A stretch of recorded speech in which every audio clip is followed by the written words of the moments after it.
ആടിത്തിമർക്കുന്ന തമാശകൾ എനിക്ക് വന്നില്ല. എത്രയോ വർഷം മുമ്പ് എനിക്ക് പ്രശ്നമുണ്ട്.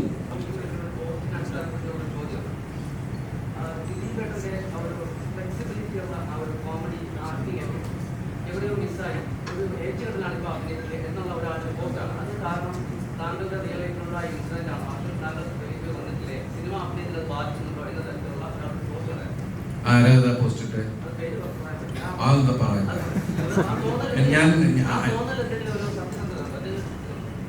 എനിക്കത് തോന്നിയിട്ടില്ല. എന്റെ കഥാപാത്രം അങ്ങനെ ഫ്ലെക്സിബിൾ ആയിട്ട് ഇപ്പൊ വളരെ സീരിയസ് ആയിട്ട് ബിഹേവ് ചെയ്യേണ്ട ഒരു സ്ഥലത്ത് ഞാൻ വെറുതെ കിടന്ന് ഇങ്ങനെയൊക്കെ കാണിച്ചിട്ട് കാര്യമില്ലല്ലോ. ആ കഥാപാത്രം എന്താ ആവശ്യപ്പെടുന്നു എന്നുള്ളതിനും ഞാൻ ബിഹേവ് ചെയ്താൽ പോരെ.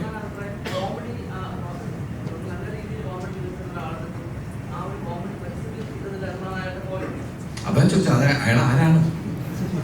അതെന്താ പറയാൻ പറ്റത്തെ? അതെന്താ അത്? അതെ, അവിടെ ഇവിടെയൊക്കെ നടക്കുന്ന കാര്യത്തിൽ ഞാൻ എന്തിനു ഉത്തരം പറയണം?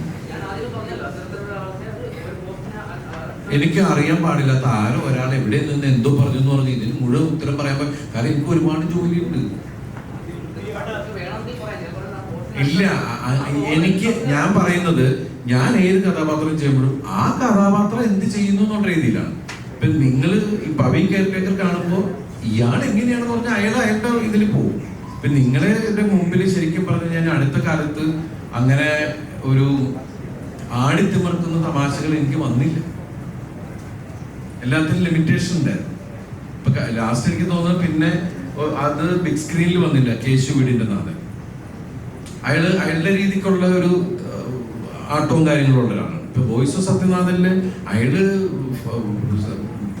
ഈ ഫേസ് ചെയ്യുന്നത് പ്രസിഡന്റുമായുള്ള പ്രശ്നത്തിലാണ്. അപ്പൊ അതിന് ലിമിറ്റേഷൻ ഉണ്ട്. നമുക്ക് കൂടുതൽ അതൊരു കോമാളിത്തത്തിലേക്ക് പോകാൻ പറ്റാത്തൊരു അവസ്ഥകളുണ്ട്. ഈ ഫ്ലെക്സിബിൾ ആവുക എന്ന് പറയുന്ന ഒരു വിഷയമുണ്ടല്ലോ. ചില ക്യാരക്ടേഴ്സിന് നമ്മൾ ഒരുപാട് ഫ്ലെക്സിബിൾ ആവാൻ പറ്റില്ല. അയാളുടെ രീതികളുണ്ട്. അപ്പൊ ക്യാരക്ടറിനെ ബേസ് ചെയ്ത് ഞാൻ പോയിട്ടുള്ളൂ. എനിക്ക് പല പ്രശ്നങ്ങളും ഇപ്പൊ എന്റെ പ്രശ്നങ്ങൾ ഇന്നലെ തുടങ്ങിയൊന്നുമില്ല. ഞാൻ ഈ പൊട്ടിച്ചേൽപ്പിക്കുന്ന പടങ്ങൾ ചെയ്യുന്നതിനൊക്കെ എത്രയോ വർഷം മുമ്പ് എനിക്ക് പ്രശ്നമുണ്ട്. ഞാൻ സിനിമയിൽ വരുന്ന കാലം തുടങ്ങി ഞാൻ ഒറ്റ മുറിയുള്ള ഒരു വീട്ടിൽ നിന്ന് വന്ന ഒരാളാണ്. അന്ന് എനിക്ക് പ്രശ്നമുണ്ട്. അന്ന് ഞാൻ തമാശ ചെയ്യുന്നില്ല. എന്റെ ജോലിയിൽ ഞാൻ ആ കഥാപാത്രം എന്താ ആവശ്യപ്പെടുന്നു എന്നുള്ളത് മാത്രമേ ഞാൻ ചെയ്യുന്നുള്ളൂ. ഈ സിനിമ നിങ്ങൾ കാണൂ, അതിന് അയാളോട് ചോദിക്കും ഇയാൾ ശരിയായോ എന്ന് ചോദിക്കും.